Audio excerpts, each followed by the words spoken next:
চকুত দীপ্ত সূৰ্য শিখা এই ভয়াবহ যুৱসন্ধিৰ নাচিবলৈ বিভীষিকা।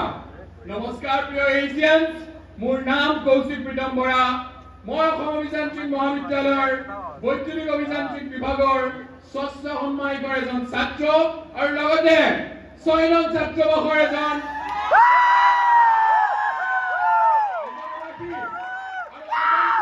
অভিযান্ত্ৰিক মহাবিদ্যালয়ৰ ছাত্ৰ একলখনৰ নিৰ্বাচনত সমাজ কল্যাণ সম্পাদক অৰ্থাৎ সোশ্যাল ওয়েলফেয়াৰ সেক্ৰেটাৰী পদটিৰ বাবে নিজৰ বৰ্ধিষ্ণুতা আগবঢ়াইছো।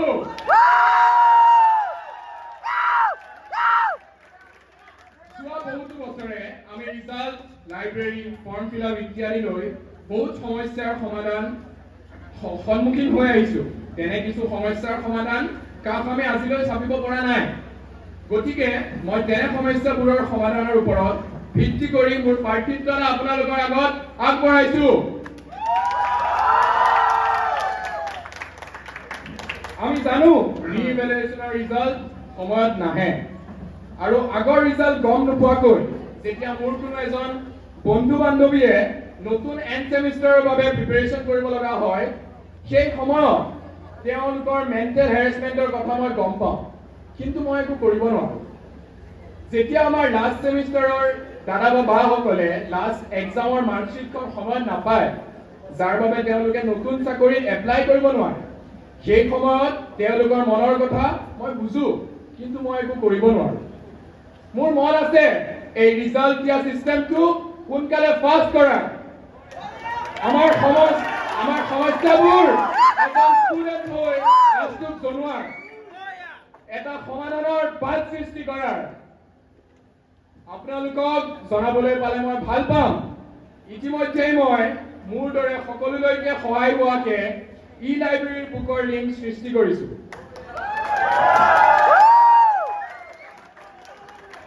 যিটো আপোনালোকে HCSU অফিচিয়েল ফেচবুক পেজত বিচাৰিলে পাই যাব, যিহেতু সেইটো আপলোড কৰি থোৱা হৈছে। কিন্তু ষ্টুডেণ্ট হিচাপে লাইব্ৰেৰীৰ আছে কিছু সমস্যা। এভৰি ছেমিষ্টাৰৰ বাবে আমি কিতাপ পাওঁ মাত্ৰ 4খনকে, কিন্তু আমাৰ ছাবজেক্টেই থাকে 6টা বা 7টাকে। এই লাভ কৰা কিতাপৰ সংখ্যা আমি বঢ়াব নোৱাৰোনে? নিশ্চয় পাৰো। আমি দেখিছো যিকোনো ঠাইতে 24x7 লাইব্ৰেৰী খোলা থাকে। আমাৰ কলেজত 24x7 লাইব্ৰেৰী খোলা ৰখাটো সম্ভৱ নহয়, সেইটো মই জানো, কিন্তু আমি লাইব্ৰেৰীৰ দাম বঢ়াব নোৱাৰোনে? নিশ্চয় পাৰো, নিশ্চয়।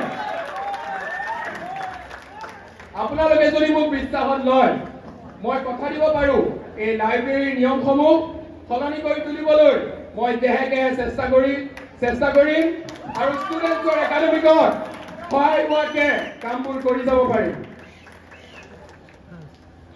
লগৰ লগত মিলি ইতিমধ্যেই মই মঞ্জাই point, civil department, main gate আৰু গছৰ তলত সৰ্বমুঠ 4টাকৈ ডাষ্টবিনৰ ব্যৱস্থা কৰি তুলিছো।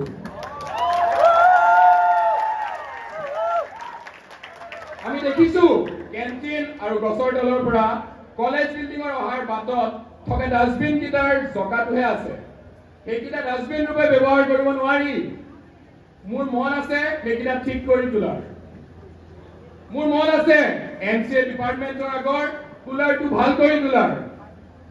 পুৱাৰ ফাণ্ড স্কলাৰশ্বিপৰ সংখ্যাটো 30ৰ পৰা 50 কৰি তোলাৰ।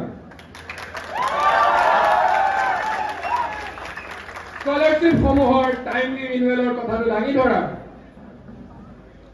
AC কেণ্টিনৰ পৰা পাইৰফিনলৈ যোৱা বাটটি ভাল কৰি তোলাৰ।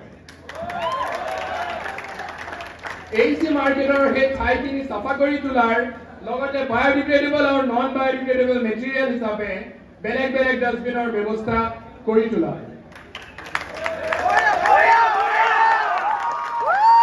আই checkup, dental checkup, blood donation drive, full body চেকআপৰ ব্যৱস্থা AC ঠিক কৰি তোলাৰ।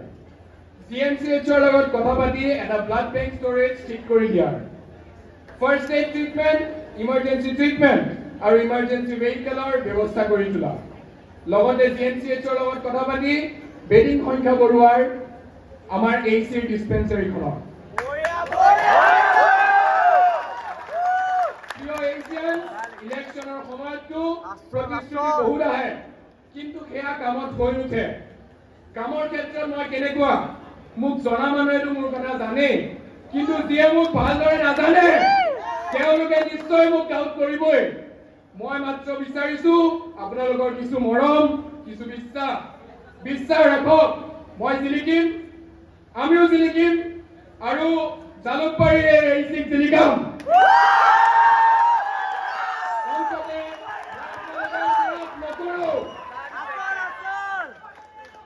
নামটো আকৌ এবাৰ কৈছো কৌশিক প্ৰীতম বৰা সমাজ কল্যাণ সম্পাদক অৰ্থাৎ সোশিয়াল ওয়েলফেয়াৰ সেক্ৰেটাৰি পদটিৰ বাবে নিজেৰ প্ৰতিদ্বন্দ্বিতা আগবঢ়াইছো ধন্যবাদ জয়তু অসম অভিযান্ত্ৰিক মহাবিদ্যালয়